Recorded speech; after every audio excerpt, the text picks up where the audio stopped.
Karong adlaw mga ka-jam kay murag labi man kayo ikaw unog ka ng halang-halang ba na tinai tapos batik. Labi na ganang saktura sa halang nya parisan daw bahaw. Mao nang lupad dayon ko diri dapita. Tripping sa turong mga kajama, o bani na po ko sa akong lakaw. Mantamba ba kay okay kayong panahon, no? Kita mo na, blue ra lagi, murag dagat. Ang kuhaon dayon na to ninyabi na to sa atong BMW diha, Ikinahanglan man ta magmotor diri dapita, kay di man ta pwede makalakaw-lakaw, og di ta magmotor, kay lisod kayo manakayan diri asa mua, oy. Maabot pa kay syudad, bago ka makasakay tricycle. O nang ambak dayon ta diri sa merkado, dara mga manok guys, o mga tinai, mga ulo, na uban pa pakoray wala diri. Ya pa anti, o blooming guys, anti, oy. Siyempre, shout out na to na si ate tindira diha, Kung sir na ko makalimtan guys, shout out din nato ng tanan ni staff da sa Home Basic. Isa magud na sila sa atong mga followers ug manglantaway. O tara na guys, proceed na ta sa Tagalog version. 1, 2, 3, pasok. Pagkatapos ko mamili, umuwi ako kagad ng bahay. Siyempre, kailangan ko na maluto to kasi alas 11 na nga to ng tanghali. Masama pa naman magalit si ate Aaron nyo pag gutom. Nangangagat eh. Kaya nandito na ako kagad sa bahay. Dumaan na nga rin pala ako sa bakery para makapagbili ng tinapay ni Zion. Ayan na yung mga nabili ko guys. So, ayan. Ito na nga pala yung gagamitin natin kasi ito lang yung mabibili ng kalahating kilo. Yung hilaw nga sana yung gusto kong bituka para naman malinisan ng ayos ba. Ito kasi nalaga na napakadali lang maputol. Pero ayos lang din naman, tsaga-tsaga lang. Kailangan mo kasi tanggalan yan ng laman ng bituka kasi mapait yan pag hindi mo natatanggal. Ayan, ganyan-ganyan mo lang. Tsaga-tsaga lang ba, dahan-dahan lang baka maputol. Pero pag natalinisan na, putol-putol, tsaka mo pa putol-putol. Hindi ko na kinutsilya guys kasi malambot na rin naman. Tsaka itong batik guys, tanggalan natin yan ng ayos. Tatanggalan natin yan yung mga dilaw-dilaw na mga natitira dyan. Yan kasi yung nakabalot sa kinakain niya. At syempre, hugasan natin ulit. Hugasan natin ng maayos. Yan, kailangan talaga ilang beses mo yan hugasan. Tapos hinati-hati ko na rin pala itong batik guys para wala lang.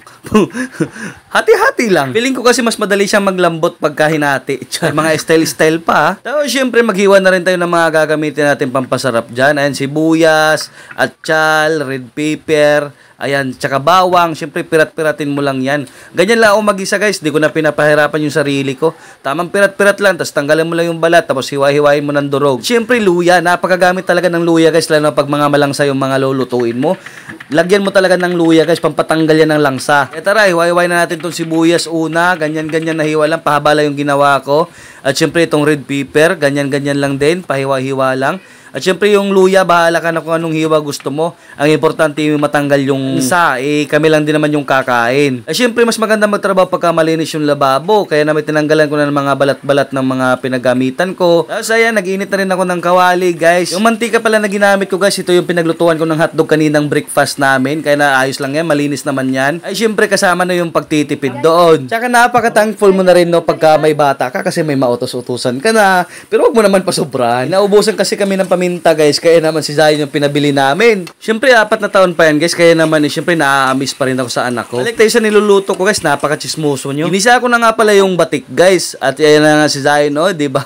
Ang tagal nga lang kaso bago makapasok sa bahay. Kaya yan, tinakpan ko na nga yung batik para naman talagang manunuot yung lasa ng mga sibuyas, bawang, luya na yan. Maya-maya nilagay ko na nga itong bituka guys, ayan naman, para maglasa lamas din ba? Maglasa ricados din ba? Ayan, tama, mekos-mekos lang natin yan. Siyempre habang nagluluto ako, nagliligpit na rin sila atera nyo ng pinaghigaan nila kasi nga napakakalat. Diyos mio marimar. Dadalawa lang sila. Kala mo naman tayo 5 piraso yung anak eh. Nung pagkabukas ko na nga maglalagay na nga tayo ng tuyo. Ayan na nga, diba? Para mas manunuot yung ano ba. Lasa ng tuyo dun sa mga laman-laman niya. Tapos tamang gisa-gisa lang. Yan. Sasangkutsayin mo lang yan. Tapos maya-maya maglagay ka nga ng tubig. Medyo damihan mo na para din manlambot din yung batik. Patutuyuin mo rin naman yan eh. At syempre maglagay ka na rin ng suka, oyster sauce. Ayan, pampasarap yan mga par. Syempre paminta. Ayan. Tapos, syempre, hindi pwedeng walang magic sarap yan. Pinoy tayo eh.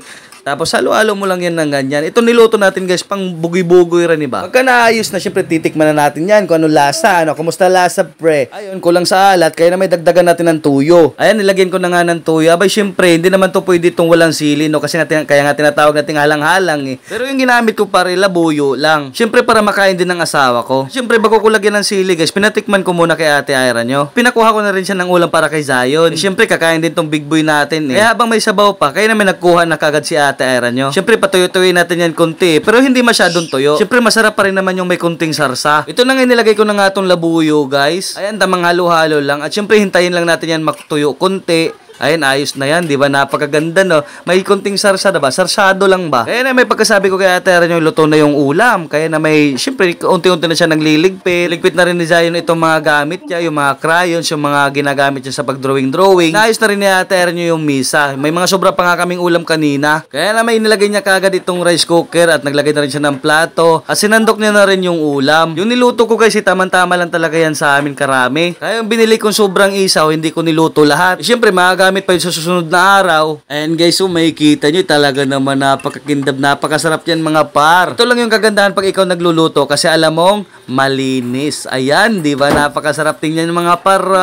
Tara, kain na tayo. Pa ba hinihintay natin? Abay, magsandok na nga tayo ng kanin. Ayan, napakasarap yan mga par. O, di ba? Kain po tayo sa mga hindi pa kumakain yan. Napakainit pa. Yung kanin namin guys, ibahaw. Talaga namang sulit na sulit. Match lang ba? Mainit na ulam tapos malamig na kanin. Talaga naman, oh my God. Tara, kain po tayo sa mga hindi pa kumakain dyan. Makaingon na lang lagi kag lahira jud na makaasawa kag lami mo luto, no? Binagparehan nato na dili ta hitsuraan. Mabawi na lang jud tas nilutuan. Wa man tay match anang hitsura guys. Dili ta bawi sa gisa-gisa. Ayan, kakain na nga rin pala si Ate Eran nyo. Oy, nagsandok na rin ng kanin. Naku, napakasarap yan mga pa talagang. Oh my God, kalami. Tapos mahilig ka rin mag-shotting guys. Tapos ganito yung pulutan mo. Talaga namang walang matitira sa pulutan. Magugulat ka lang, napakadaming inumin pero yung pulutan wala na. Ayan, tamang kain-kain lang kami guys. At syempre nakikisabay na rin si Zion, di ba? Kumakain na rin siya ng kanya. O di ba? Napaka-happy family. At syempre hindi naman natin pwedeng wala tayong pangtulak dyan. Syempre soft drinks ay baka naman tapos yung soft drinks namin napakalamig guys. Makaingon na lang lagi kag lami as kinabuhi. Ay, so maorat to guys. Bye-bye. I love you. Amping mo tanan. Shout out sa tanan. Mwah.